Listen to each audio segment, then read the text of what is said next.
किसान नेता राकेश टिकैत के बांग्लादेश को लेकर दिए बयान का मामला अब तूल पकड़ता जा रहा है। अब दूसरे किसान संगठनों के नेता राकेश टिकैत पर कार्रवाई की मांग कर रहे हैं।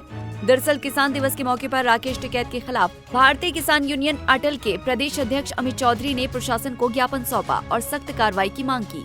अमित चौधरी का कहना है कि राकेश टिकैत की मानसिक स्थिति या तो खराब है या फिर वो देश विरोधी ताकतों के साथ मिले हुए हैं, इसीलिए वो ऐसे विवादित बयान दे रहे हैं।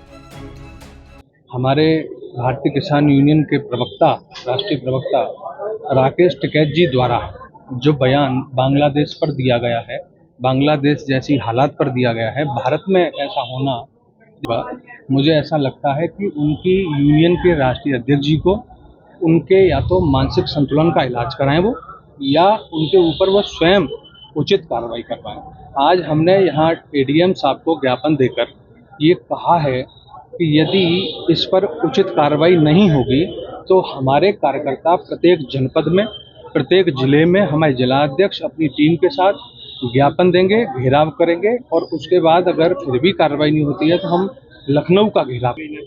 देखिए, या तो उनका मानसिक संतुलन ठीक नहीं है या उनका कहीं ना कहीं किसी न किसी से पूरे रूप से वो इस तरीके के, अगर हमारे देश के लिए, हमारी लोकतांत्रिक शक्ति के लिए ऐसा अगर उनका कहना है तो उनका कोई ना कोई जोड़ है। कैसा जोड़? देखिए, जोड़ यही है कि या तो मानसिक संतुलन ठीक नहीं है, उसका इलाज कराएं, या फिर उनका जुड़ाव है, इसीलिए वो इस तरीके के देशद्रोही बयान दे रहे हैं। उनका किसी न किसी आईएसआई संगठन से होगा या किसी खालिस्तानी दल से होगा। वहीं अमित चौधरी के आरोपों पर जब राकेश टिकैत से सवाल किया गया तो उन्होंने कहा कि उनके बयान को तोड़ मरोड़ कर पेश किया जा रहा है। उन्होंने कहा कि अगर किसी के पास सबूत है तो प्रशासन को सौंप दे। होगी, उनको जानकारी होगी तो जो भी उनके पास में महत्वपूर्ण जानकारी है वो पुलिस को दे और बिल्कुल कार्रवाई होनी चाहिए। अभी उत्तर प्रदेश सरकार की गाइडलाइन आ गई, जो बयान को किसी के काट चाट के चला होगा, जो उल्टे सुल्टे चला होगा, जो उस पर गलत कमेंट्स करेगा, उसके खिलाफ मुकदमे दर्ज होंगे। अब चैनल वाले भी, यूट्यूब पर भी और वे भी जो बयानों को काट कर चलाते हैं वो सब अपना सचेत रहे। हमारा पूरा बयान दिखाना चाहिए, उसके क्या थॉट है वो दिखाना चाहिए। क्या हमने ये कहा कि जो 26 तारीख को हमारा रूट निर्धारित था, जो दिल्ली पुलिस से हमारा एक समझौता हुआ, उस रूट पे ट्रैक्टर ना जाके वे दिल्ली की तरफ को ट्रैक्टर गए, उनको कौन गा लेगा उनको।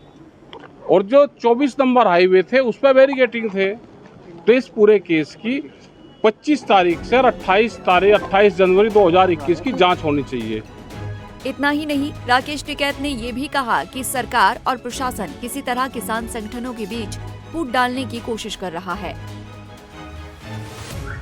सरकार की मंशा है कि इसमें कुछ संगठनों में आपस में विवाद करवा दे, यहाँ के अधिकारी चाहते हैं, और फिर लिख के भेज दे जी यहाँ पे किसान दिवस ना करा जाए। तो मेरा सभी से अपील है कि शांति बनाए रखकर अपनी बात कहें। आपको बता दें कि राकेश टिकैत ने एक टीवी चैनल से बातचीत के दौरान कहा था कि बांग्लादेश में जो हुआ वही हाल यहाँ भी होगा, ये यहाँ ढूंढते नहीं मिलेंगे। टिकैत का कहना था कि 26 जनवरी को जो ट्रैक्टर मार्च हुआ था उसे लोगों ने बहकाकर लाल किले की ओर भेज दिया था। अगर उसी दिन पार्लियामेंट की तरफ मोड़ दिया होता तो ये सारा केस उसी दिन बांग्लादेश की तरह निपट जाता। इतना ही नहीं, राकेश टिकैत ने आगे ये भी कहा था कि ये निपटेगा, चूक हो गई, लेकिन अब हम सब तैयार बैठे हैं, होगा जरूर। राकेश टिकैत का यही बयान तूल पकड़ता जा रहा है। बीजेपी विधायक नंदकिशोर गुर्जर ने राकेश टिकैत पर एनएसए लगाने की मांग की थी। वहीं अब टिकैत के खिलाफ दूसरे किसान संगठन भी आ गए हैं और कार्रवाई की मांग कर रहे हैं। पंजाब केसरी टीवी के लिए मुजफ्फरनगर से अमित कुमार की रिपोर्ट। हमसे जुड़े रहने के लिए हमारे YouTube चैनल को सब्सक्राइब करें और नई वीडियो की नोटिफिकेशन के लिए बेल आइकॉन को दबाएं।